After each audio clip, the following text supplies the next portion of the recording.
Barry, first of all, congratulations on the job. Thanks. First time speaking to you. Possible get a squad update, including the injuries, just some of the longer term guys, John Sterling, John Stewart, etc. John Stewart trained today, John trained today as well, and Balogun trained as well, so I just need to wait and see the kind of reaction that they have after the training session. But it was good to see them back with the squad, because you know we're pretty light defensively. But I'll obviously touch base with the doctor and the medical team in the morning. Barry, this Saturday will be your first game at Ibrox as Rangers head coach. Can you just tell me how you feel about that prospect? I'm looking forward to it, obviously. I enjoyed Wednesday night, apart from the first 30 minutes, that is.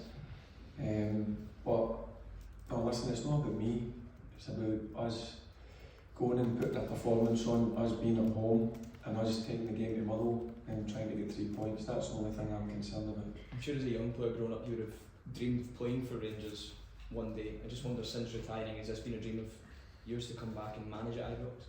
Yeah, listen, it was great. I played with a team that I grew up supporting, and obviously making that next step to captain them. And obviously now standing at the sidelines, should I say, managing the team. But listen, it's a proud moment, but the focus isn't on me. The focus is on me getting my team to start getting results on a regular basis. That's the only thing that matters to me. Barry, took good off in the last match at Ibrox. Do you feel like they owe the support? The last 2 games at Ibrox, I'm not going to say here, it's not been good enough. The performances have been well below the standard that's needed at Rangers, and we need to set that straight tomorrow. Barry, you didn't have much time before that game on Wednesday night. Have you had more time to get your ideas across to the boys?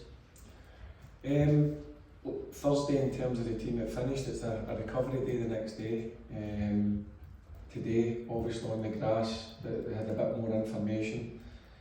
As I said, ideally I would have loved a bit more time, but it's not worked out that way. I'm not going to use that as an excuse, but as I said, they obviously know what way we're going to go. When we come up against Motherwell, they know their roles and their responsibilities with and without the ball.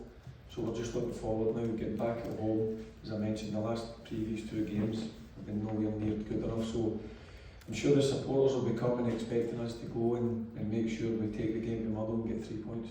What do you think's not been good enough about the previous 2 games, apart from the obvious losing them? What's not been good enough, and how are you remedying that? Well, when you play at Ibrox, you have to dominate.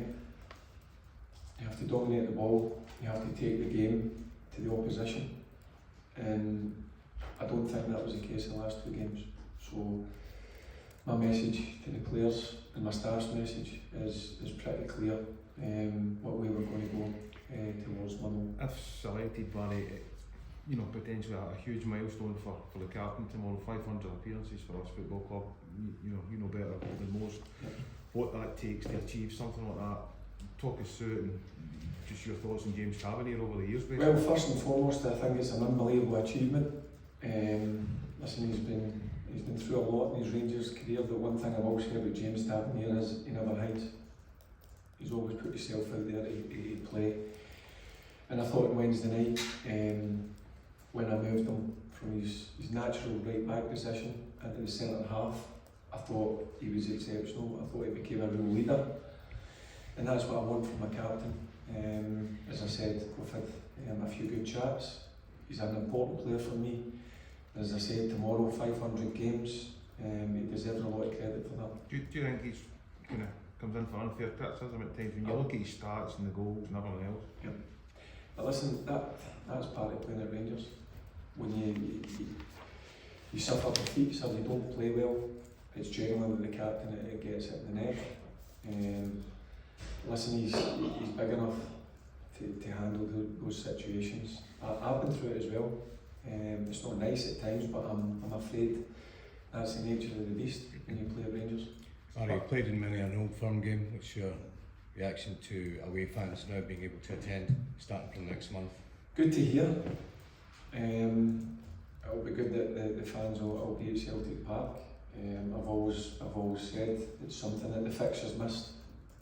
So in an ideal situation, it would be great if there was more, but the way it is, the way it's happened, the number of tickets we're getting, I'm just glad that away supporters are allowed back.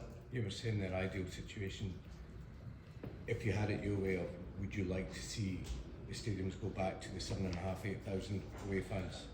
See this moment in time, I'm just happy that the fans are back, and in time we'll wait and see, but at least it's a start. Yeah. Barry, you were somebody as a captain in the dressing room that wasn't afraid to show your opinions, share your opinions, maybe kick somebody at the backside if needed. Do you think that's something that this team needs to do more of? That people need to be more accountable for when they're playing well, when they're not playing well? Yeah, it's something we've spoke about. Look, that will remain private, but listen, I'll put one stamp on the team, so will my coaching staff, something going forward. You'll see a difference. Listen, it's not going to happen overnight, but going forward, you will see a different Rangers team, you will see a different approach to games, and you will see a different mentality. You speak. I think Andy Hardy was speaking a couple of weeks ago. He said the difference between Rangers and Celtic a lot of the time is the way that Celtic start games. They start in intensity. They start what they take the game to teams right to the kick-off. You saw the other night. Rangers took them half an hour to get going. I mean, is that something that you think, as a mindset, as an approach, has to change? Yeah, but listen, I want to change a few things, but listen, you need a bit of time for that. In terms of people's opinions, I've got no issue with it.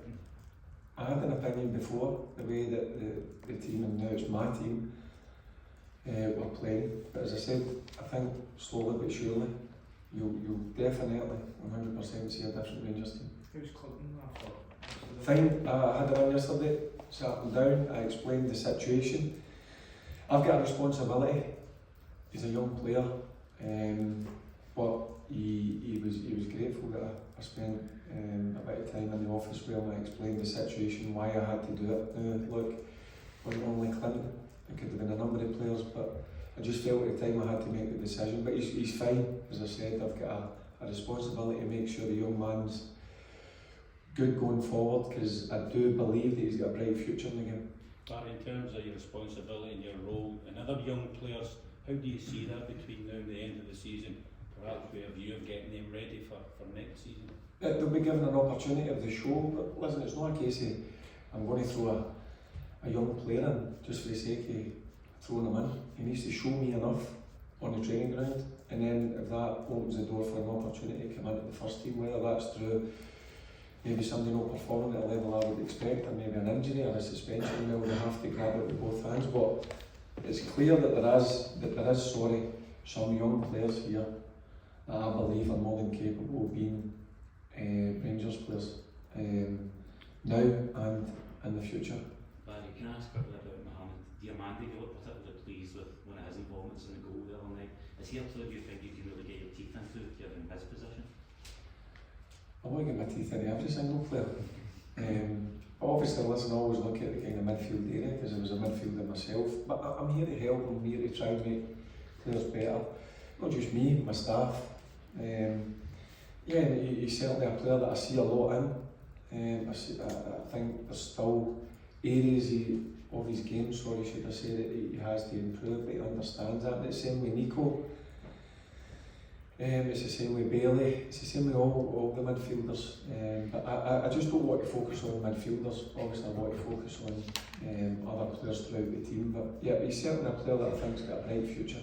Just on Motherwell as well, they've got a new manager. Yep. Does that make it a little bit trickier trying to prepare for this game, or is it all about what you do at Ibrox? Well, you've got to be respectful that the new manager's in. He's playing slightly different. But my main focus is on how we approach a game. We're at Ibrox, remember, we're in front of 50,000 fans. There's expectations and demands, and we need to go and match them, and we need to go and make sure that we take the game to Motherwell. I don't think Motherwell will come and lie down. I think Motherwell will have a game plan and try and obviously get something out of the game. But yeah, my focus is on my team and how my team approach the game. And we've spoke about it today on the training field. We spoke about it in the dressing room, and then we'll go away tonight and we'll come in tomorrow. We'll go through a few other things, and then 3 o'clock you'll see how we're going to approach it. That's You what spoke about trying to dominate games, Barry, at Ibrox. Has it become too easy for teams to come to Ibrox in the last few months? Yeah, I believe so. I think when you're playing at home, you're the home team, you've got the fans behind you.